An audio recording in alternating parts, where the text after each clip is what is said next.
Hey, what's going on, friends? My podcast every day is broken up into two parts on the free platform. The first part, Act 1, is right now. When it's all done, go right on over to Act 2 to get the second half of the podcast. Thank you so much for checking out my show. Welcome into the Eric Zane Show podcast, a daily show where I discuss news, nonsense, and my personal adventures from right here in the Impact Power Sports studio. Impact Power Sports in Rockford, Michigan, kind of. Actually, east of the downtown area. Halfway to Greenville. 2/3 of the way to Greenville. Impact Power Sports. Find them online at impactpowersportsmi.com. Great group over there, especially if you're in the market for a Yamaha golf cart. Or perhaps a side-by-side ATV, UTV, motorcycle, e-bike, a scooter. How about a scooter? Go-kart? My God. That's my good friends over there at Impact Power Sports. Busy day today. The only thing that could get in the way of discussing it would be if I was sidetracked at the last minute because of a bombardment of screenshots from audience members.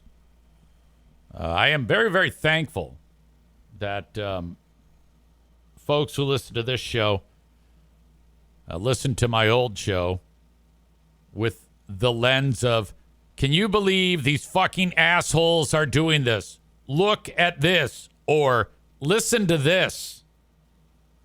Every day I get something interesting. Thank you for that.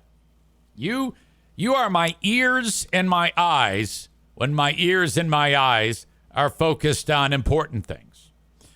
Let's be honest. They are important to me. That show's existence, it needs to stay exactly the way it is for the remainder of my days on this planet. I don't want anything bad to happen to that show. And that's a little bit of a conflict for me because a part of me wants it to go terrible for Greg where, he's like in a pile of wreckage from an airplane crash. But then I'm like, no, you don't want that because then your cash cow's leaving, for God's sake. Normally on a normal day, I would start out talking about Pooh Bear and the cataract procedure. People are like, well, I hope it all went well. It did. But I have to get into this thing that I have now been caught up on with our pals, Free Beer and Hot Wings. Okay. And I titled this show Sucks? Put on Makeup.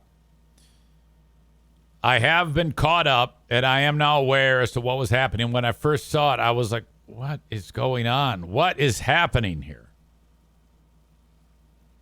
From what I'm understanding, they do this a show on one night a month where, you know how like a regular show, they're in the studio.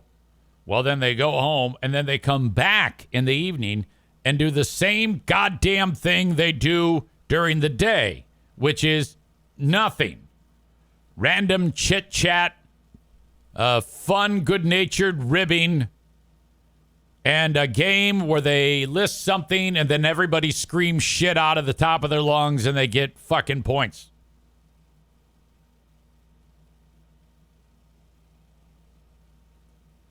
As it goes, I guess the band Ghost, who I had never heard of. I don't know who the fuck that is, and I don't care to know.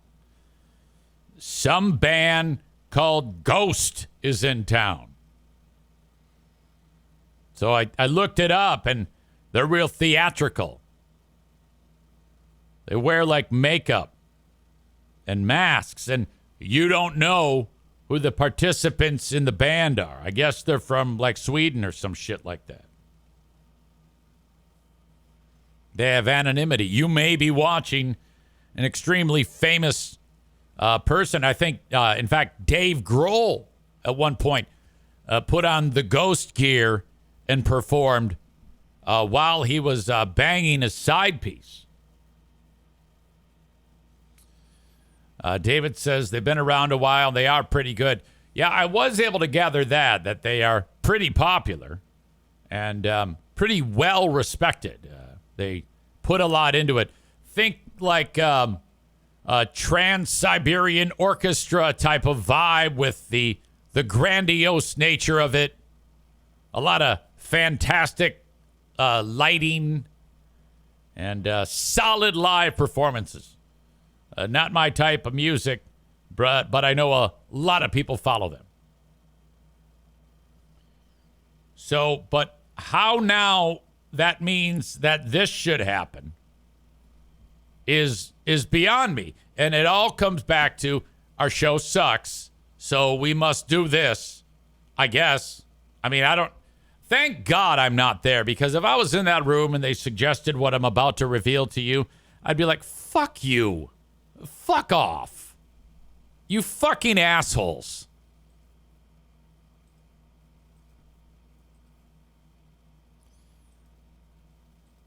This is Ghost. And I guess because they're in town,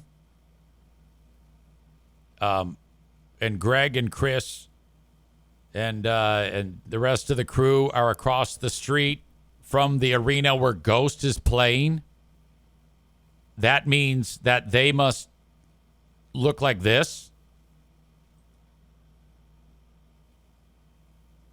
Okay, now make no mistake. This is all Greg's wife doing all this to these people, making them look like fucking morons. When your show sucks, you put on makeup. I mean, where do you go from there? You start doing the show that has a visual element to it. And I'll link it up in the show notes so you can see this ridiculous nature of this. Rich says Greg's neck is so fat. He does have a fat neck.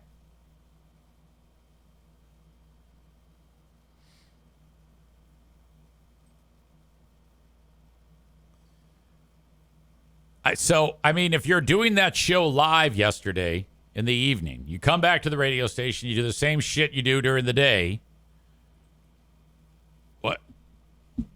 What is there to talk about? I mean, why do this?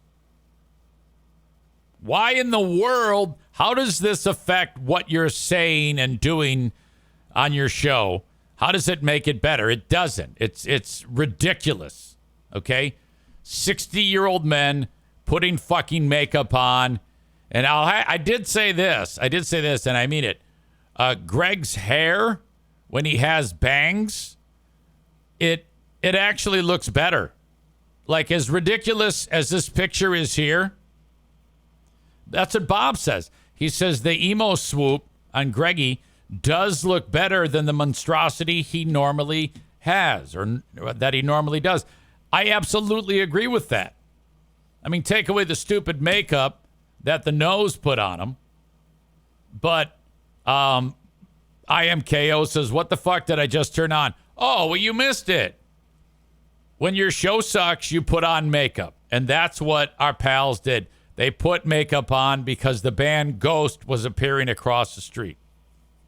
I mean, if you want to try to catch the vibe of Ghost, do it correctly. Go all white base with the black markings. I mean, that's an expert job of makeup there. That's exceptional. I mean, that's goddamn creepy as shit, but whatever the fuck.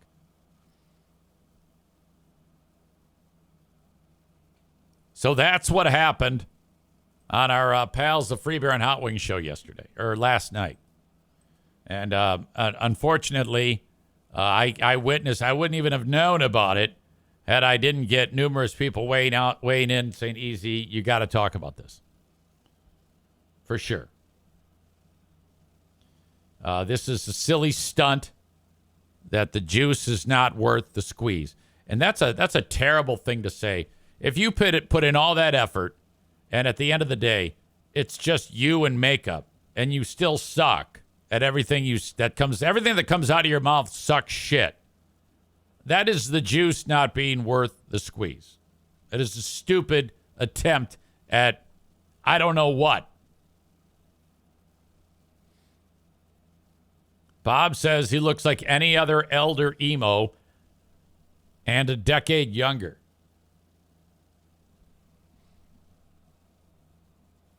Nick says the singer from Ghost pulls off a pretty good Bohemian Rhapsody cover. Luke, working backwards, he says, hey, Easy, I wasn't around the live shows yesterday. I was surprised nobody asked about the divorce thing you said on Facebook last Monday.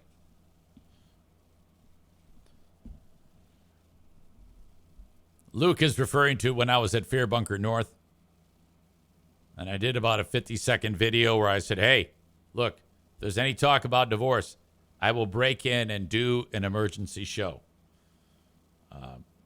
That was 100% a clickbait title. Just to do exactly what you just said. Try to get somebody talking. That is, I've been away from any type of attention, and I need some. So all I need to do is throw out the idea that one of those pieces of shit or some piece of shit somewhere in the world. It's very, very vague, I realize, but that's the point. Could be getting a divorce. And then everybody kind of like goes, what? Oh, my God. Holy shit, I'm stupid. I got to know more. Fuck, I'm an asshole. Matt with the crack. I can't wait until Snoop is in town and they do blackface. So I think it's important to compare in Eric Zane Show podcast bracketology, which free beer look will survive. This look with the eye makeup on and the hair.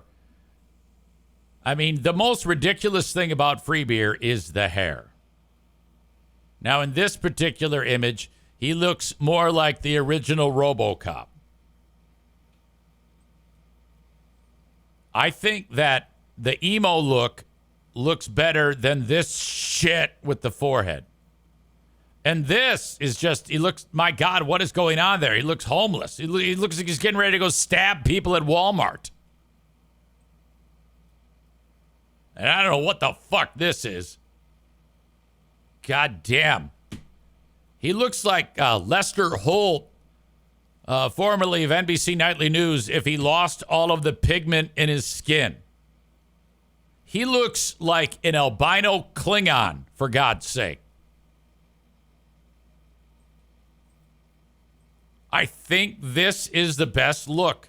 But when you see these in succession like that, it's really an embarrassment. This is a fucking ghoulish looking man. Fuck me. Megan with the crack. He looks like the Chicago gangs got to him. Alan suggests he looks like the mammoth from Ice Age. Well, there you go. That was the fun that was had, and I had numerous people. I had Matt B. in Wilkes-Barre, Scranton. He just sent me a pic, and he wrote, beat him up.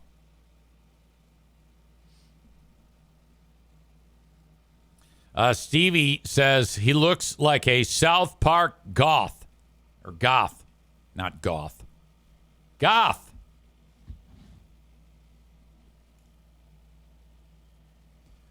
Our Pooh Bear is resting right now. By the way, when I was up north for Q100 hosting the arts and crafts show. And I don't know, did I tell the story yesterday about the kid? I think I did. Who fell off the bridge and broke his ankle and then bashed his skull on the rocks of the water. I'm pretty sure I did tell that story yesterday. Anyway, various folks came out to say hello at the Arts and Crafts Fair. And I went on the air, on the radio, and I said, ladies and gentlemen, I am selling Eric Zane, the Insane Asylum dream catchers that I made with my two hands. And they're a rare, one of a kind, every one a unique work of art that you need to have in your home. And they're very unique because they are made with harvested eagle feathers, which it's illegal to have an eagle feather. That's the joke. So I'm going on the radio saying that I was using a blow dart thing and climbing trees and blow darting bald eagles.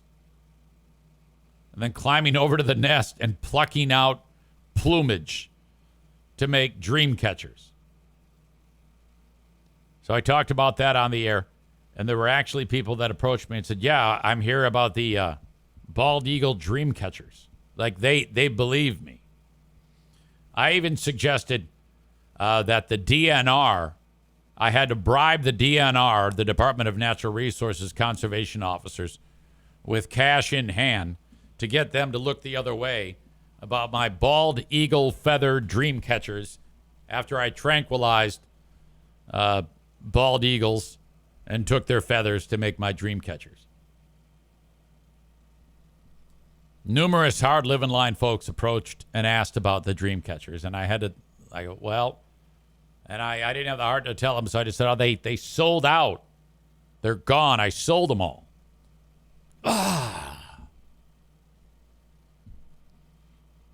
Also, an audience member, his name is Scott, nice guy, really nice guy. He was hanging out, and Pooh Bear was looking at the crafts, and it was like 105 degrees out there. And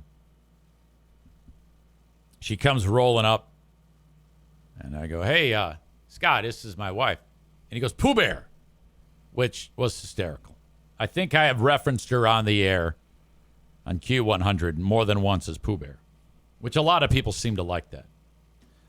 I'll say this about the Q100 audience.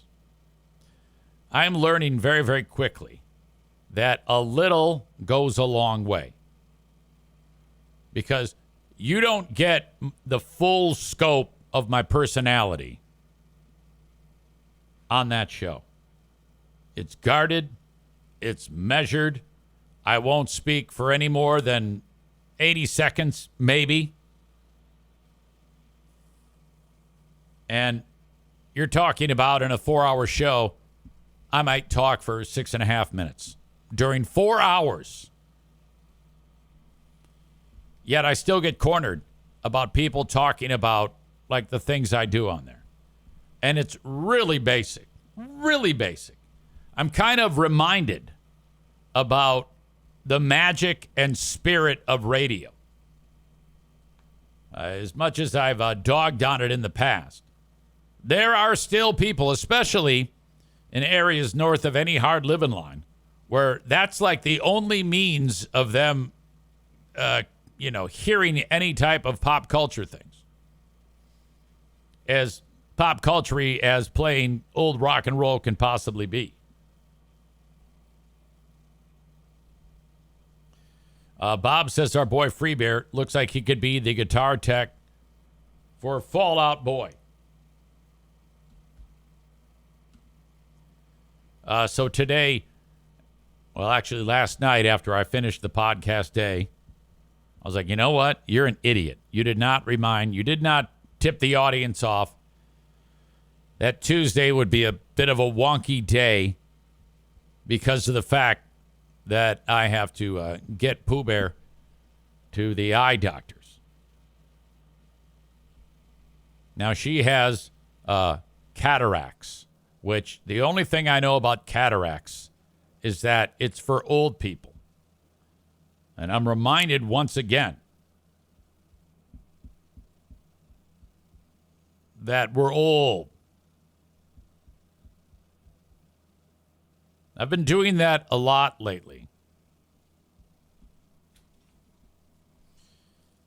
Side note to the cataract story. I've been having these 100% serious. Thoughts about, like, mortality. And I brought it up to Pooh Bear when we were driving up north. And she goes, I don't want to talk about this anymore. I go, you're goddamn right. This is horrible. Being that right at this point in time, I am closer to 60 than I am 50.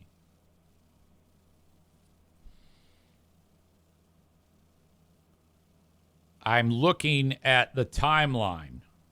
All right, let's just do it this way.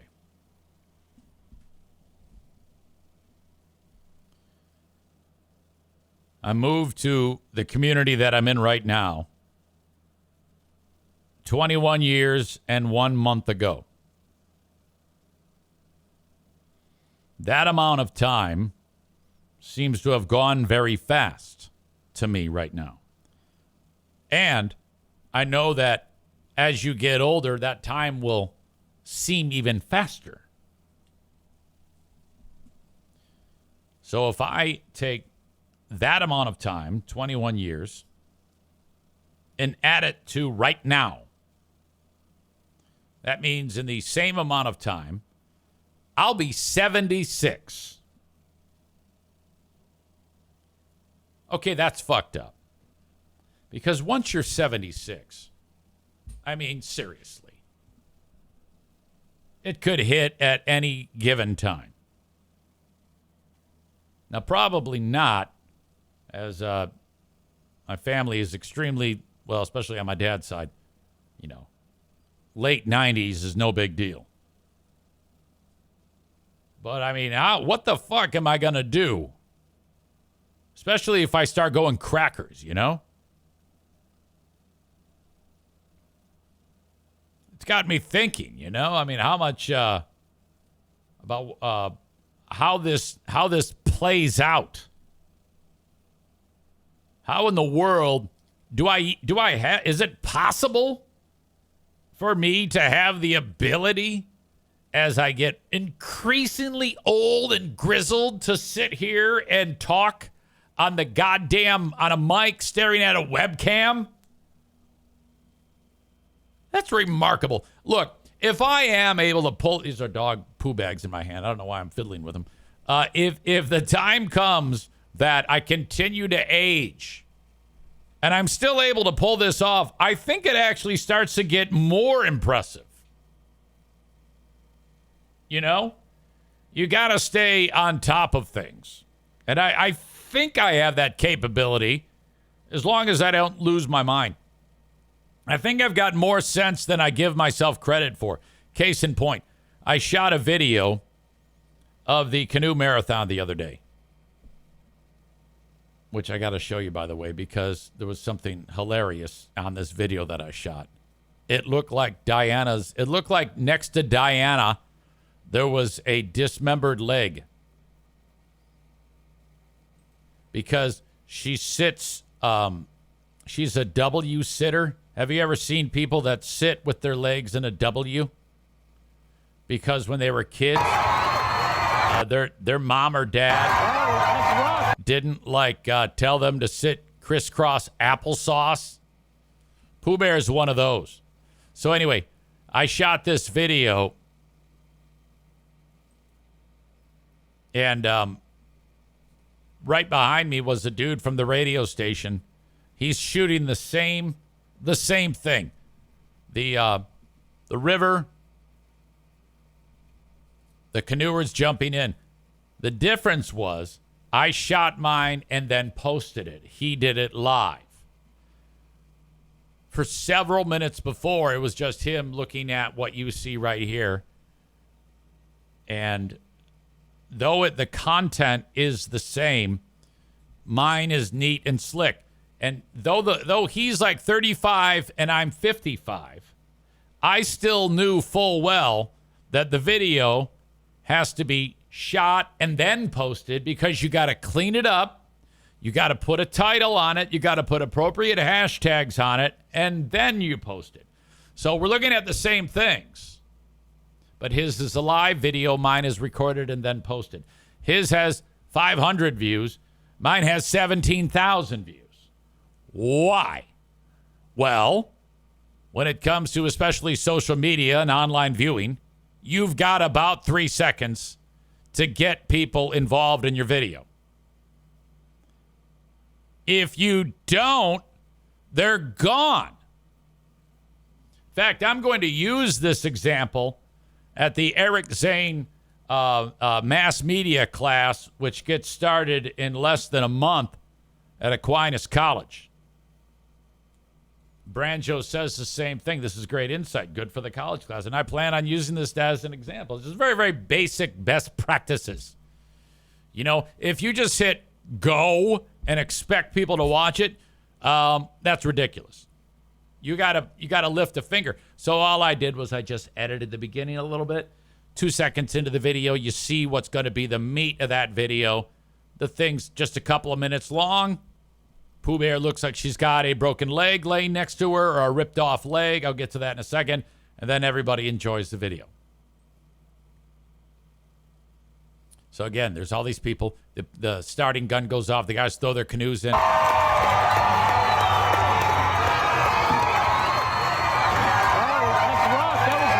Okay, so look at Pooh Bear. It looks like someone cut their leg off and laid it next to her. I love the braids, by the way. It's so pretty. Look at how pretty the braids are on Pooh Bear. And then this guy in the blue shirt, him and his partner won. And these two dudes in the black, they came in second. This is a great video. People shared it, and now it's going all the way around the world. People are loving this video. Because it's cool. I mean, come on. That's the difference between an easy joint and everybody else. And her leg still looks like it's dismembered because it's just not moving. By the way, this kid to the right of her is the grandson of one of the richest men in the world. This little dude here in the gray. Actually, I think he's the great-grandson. If you were to look up the name Ted Stahl, Ted Stahl is he is very, very wealthy, and I was there with Charity Scam Mike. And I forget his line of work, but he's extremely rich. Well, Charity Scam Mike, a decade and a half ago, got a call from Ted Stahl. Well, not Ted Stahl himself, but from a guy who works for him. And Mike sells and installs burglar alarms. And says, yes, Mr. Stahl would like to see you. He would like you to pitch him on installation of a burglar alarm. Mike says, sure. Grosse Pointe alarm. And he bangs on the door of this big-ass house, and the butler answers the door. Now, this is the guy that's sitting right next to Pooh Bear and I. He's elderly, but he's there with his wife. He seemed to be enjoying himself, and he's got his grandkids and great-grandkids. And all those kids in front of Ted Stahl are very, very wealthy. They will be. Stahl's sitting there, and Mike tells me the story that he banged on the door, and the butler answers the phone. And he goes, please have a seat. Mr. Stahl will be with you momentarily. A little bit of time passes. Butler comes up. He says, Mr. Stahl will see you now. Mike gets up, gets in there, and he behaved like a multimillionaire/billionaire. The quote that he said to Michael was, do you know that I'm the 144th wealthiest man in America? So give me your best shot and don't screw around when it comes to selling me an alarm. And Mike says, well, that's not the thing you want to sell or that you'd like to say. That's not the thing you should say to a salesman, that you're so very wealthy. And I go, well, how did that go over? He goes, actually, what I said went over good. He realized that I was not intimidated by him. That's according to Mike. He goes, that was a test. He's trying to intimidate me. And I didn't blink. I go, did you get the sale? He goes, fuck yes, I got the sale. Man bun. And then, in fact, Mike walked up to, he goes, Mr. Stahl? And the guy goes, yes. He goes, Mike Stong, charity scam Mike. I sold you an alarm, blah, blah, blah, blah, blah, blah. And just wanted to say hi. And he goes, I remember that. Now, I don't know if he really did, but he said that. That's where we were at the canoe race. Man Bun Chris talks about my mortality talk. He says, don't be silly. There's no slowing down for EZ. But you need King's Room to complete the look, in my opinion. The HLL haircut is decent, but Deidre has you looking slick. Man Bun Chris is referring to the fact that just before vacation, I cut my own hair. You're 100% right.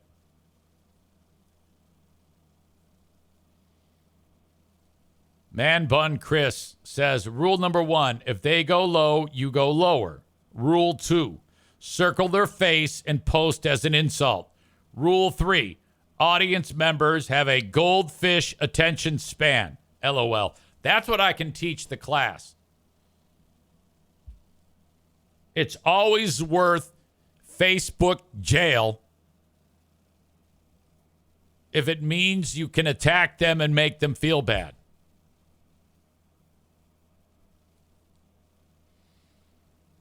Donut Dan, who has a doctor's degree in shit cleaning up and cleaning shit up, said, did you use a Flowbee? It's a great reference.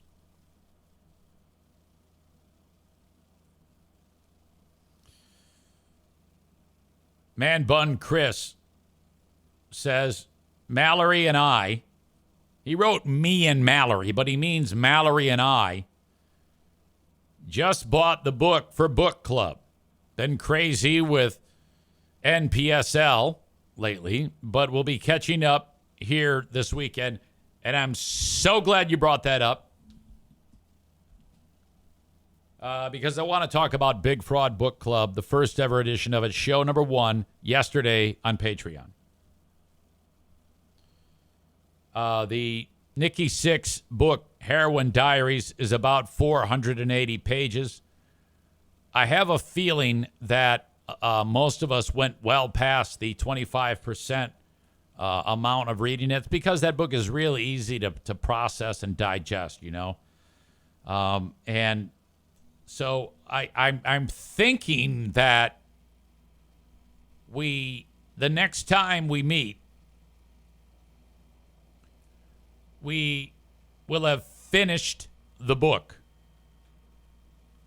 And I'm not sure if that should be Monday of this coming week or we go the week after.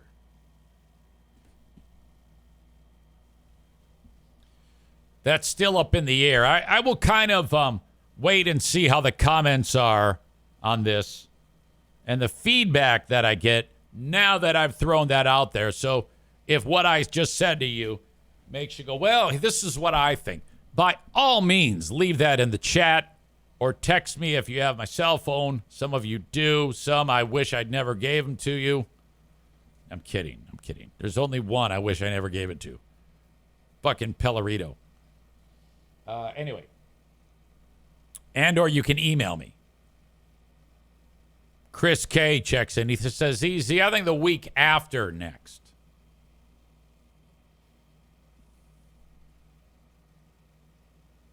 I think that's probably what we'll do, but I'll wait to get a little bit more input on that. I hammered out a ton of pages today when it comes to reading when I was getting Pooh Bear to the dock, which I'll go back to that in a second. You know how it is on this show. I get sidetracked. Next thing you know, I'm talking about something entirely different, and then Luke checked out episode 1 of EZ's Big Fraud Book Club on Patreon. He says, I did enjoy listening to the book club conversation on the show. Yeah, so ultimately, in a perfect world, we're going to have people that are listening to the book club shows and not even reading the books. That would be the sweet spot. some of the talk, I get you're not going to understand what's going on. But this book in particular, being that it is it's a famous person, Nikki Sixx, in the Heroin Diaries, and what it is a year in the life of Nikki Sixx, shooting up heroin every chance he can get, snorting cocaine and drinking till he's falling down.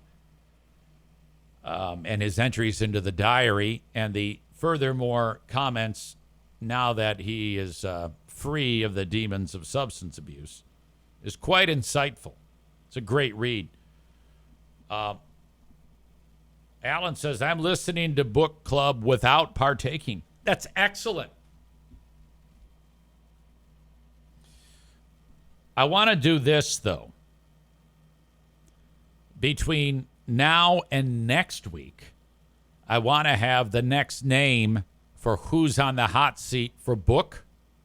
Okay? So, like, the way this goes is if we're going to do book club, not next Monday, but the Monday after, I will already have established the next person who is choosing a book. You know what I mean? So, out of all the people that are part of book club, I'll draw a name, and then that person is on the hot seat.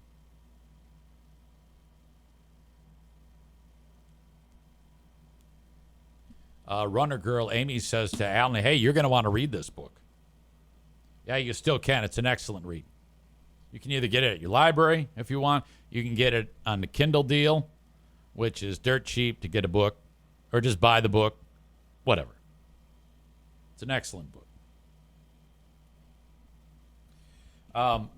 Adam Balboa sent me the lyrics to a song by the band 6 a.m., which is Nikki Sixx. And because there is actually a soundtrack to the Heroin Diaries. And the soundtrack to the Heroin Diaries is by 6 a.m. He said, easy, check out the lyrics to the song Accidents Can Happen. And it's all about substance abuse. Now, I mean, I don't know everything about every audience member here, but I'm going to guess that none of you are on cocaine or heroin. Maybe you are. I don't know. Maybe there's a few of you that are dealing with substance issues, but the lyrics to the song Accidents Can Happen is, I guess, pretty insightful. And it was. I read those lyrics of Nikki Sixx, and it was pretty cool that he did that. Megan is going to bail on the book. She says, if you're local, you can buy my copy. I cannot with this. So, Megan, you got to understand with Megan. She's like a bundle of energy. She says, I'm not bailing on the book. So when she's done, you can buy the book. All right? I thought with the line, I can't with this, you were suggesting that you can't read it, you know? But she said that this book is freaking her out because of, like, the font and the shiny pages. It's like it's not jiving with her brain. So, you know, if we wake up and we find out that she went bonkers, like she's gone, she went to start a new life somewhere, we can blame the reading of that book.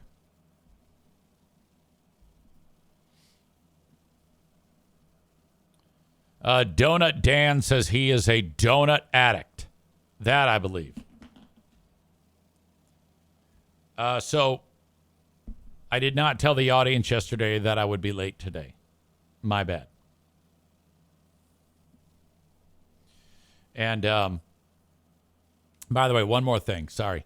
There is a plot twist as to the origin of us reading this book.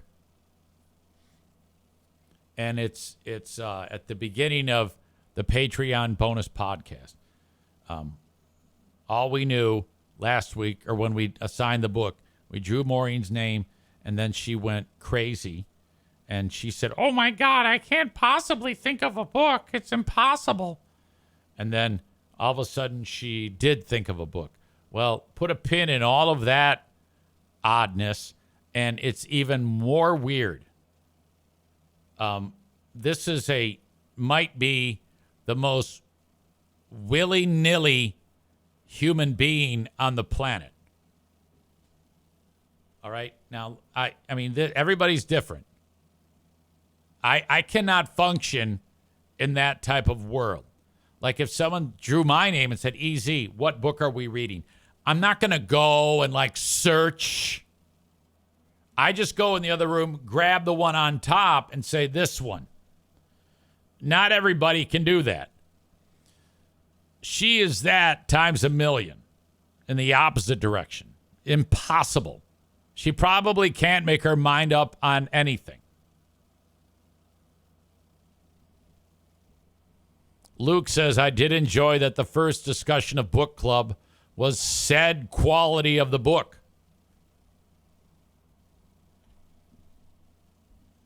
Well, anyway, that's on Patreon, and book club episode number 2 is 2 weeks from yesterday. So sign up on Patreon. I still have a goal of 240 people on Patreon paid by July, the end of business, July 31. So if you've ever thought about it, signing up for Patreon, now would be a great time because I'd love to get 3 people on to put me at 240 overall. It'd be the first time in a long time that I've had that many. I'm staying kind of right at the same spot. I haven't been able to get over the 240 plateau. And on Patreon, all that keeps happening there is more and more content. We have built a stable of shows that are endless. I mean, Lost Zane recordings will eventually run out, but I'm not worried about it anytime soon. It's kind of like people who are worried about our sun burning out in a billion years. Not to mention the Ben and Eric Patreon podcast, the daily Patreon bonus, something to listen to while I'm away. Who are these freebiers? Book club.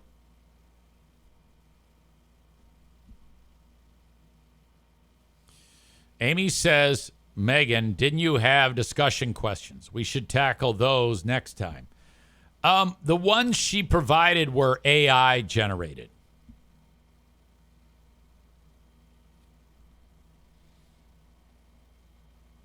So it's a perfect time to join Patreon. Okay, before I continue on with Diana's cataract adventure, as we are both very, very old, I'm going to kick out the audience that is on Facebook and YouTube. Thank you so much for being here. If you want the rest of the show, it's on Twitch. Twitch.tv/Eric Zane Live. Twitch.tv/Eric Zane Live.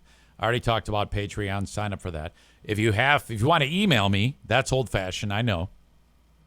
Head over and send an email along, eric@ericzaneshow.com. That is the Shoreliners Striping inbox. I love correspondence on email. It really cuts through the clutter. And I love talking to people. It's one of the drawbacks of doing a show from home. I don't see people enough. I don't communicate enough with people. You know, all I do basically is fight with people online who deserve to be fought with. I enjoy the conversation with normal thinking people. Eric@ericzaneshow.com. That's the Shoreliners Striping inbox. The audio podcast of my show is available everywhere. All right. Thank you, folks. I'm going to kick you out now.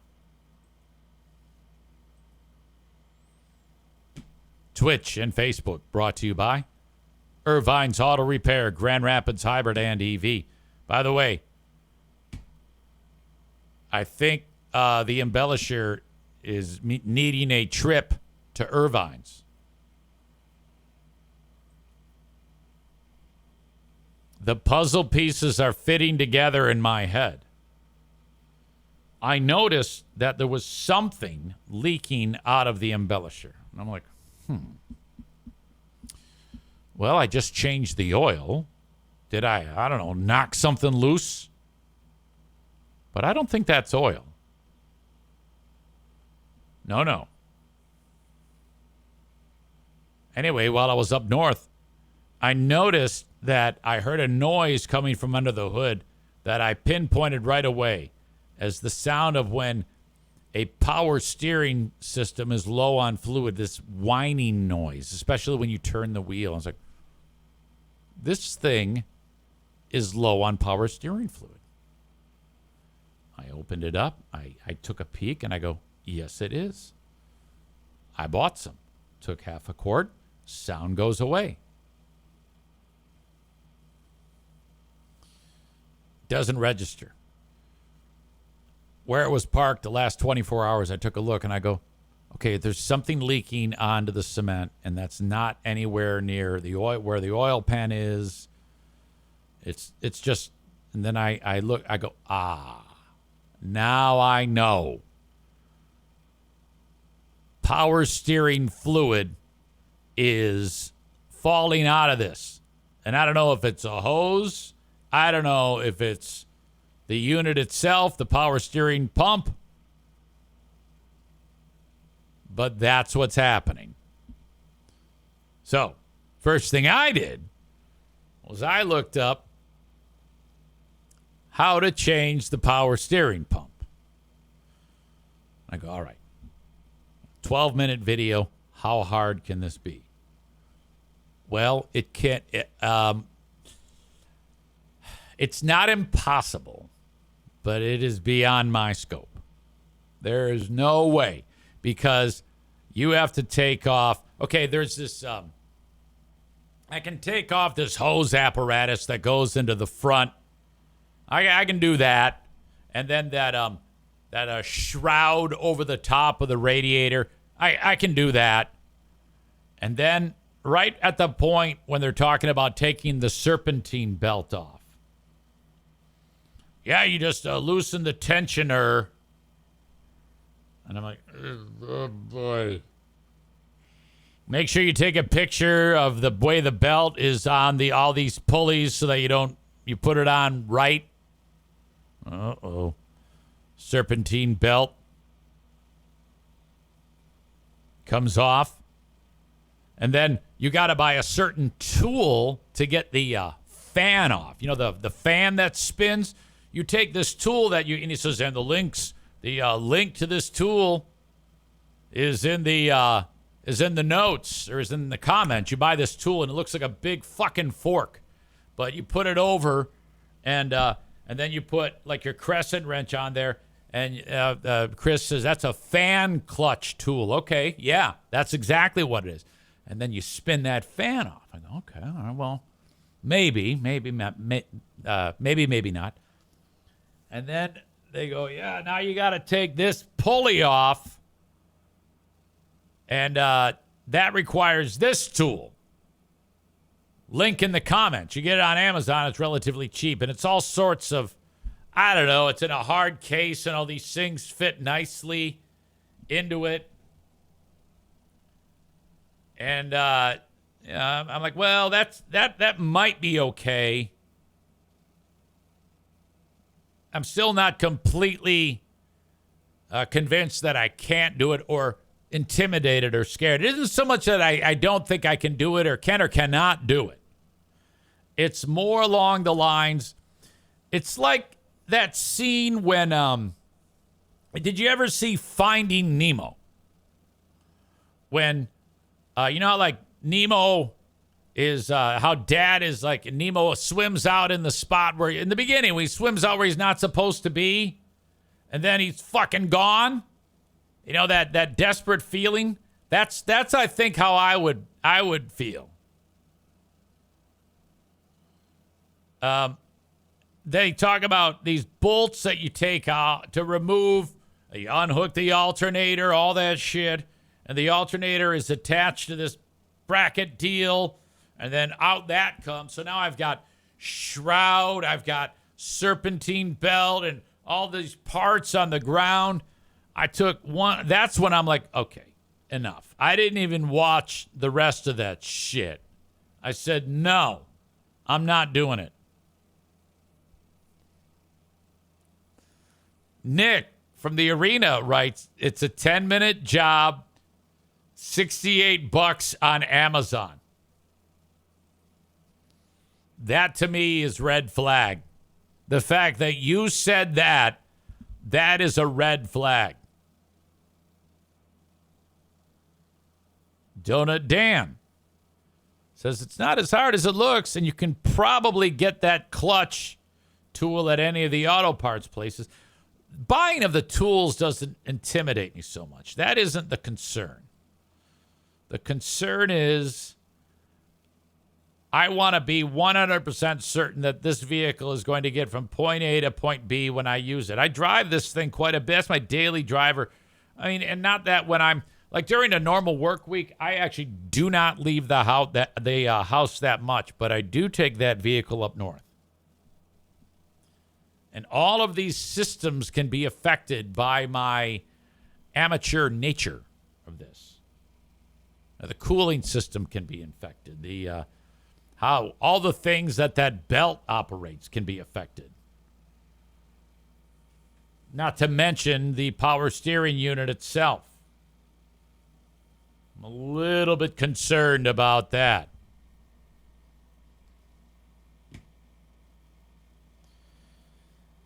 Aram is here. He says an easy instructional video on replacing the power steering pump would be awesome. I don't know that it would. Bob says you don't need to take the fan off. It should be able to work around it. I don't know, man. The more room, the better for me.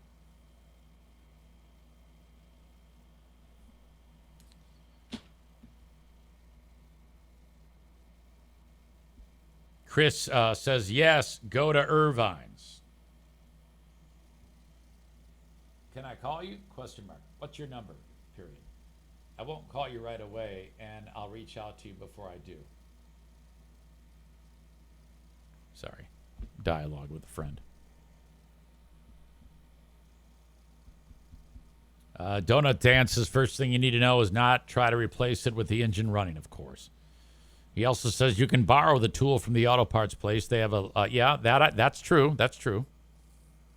Bob says it's an old GM power steering pump and probably less than the auto parts store. Probably less than at the auto parts store. Chris says Ash could do it. Yeah, that might be interesting. You know, Ash is becoming a man as we speak.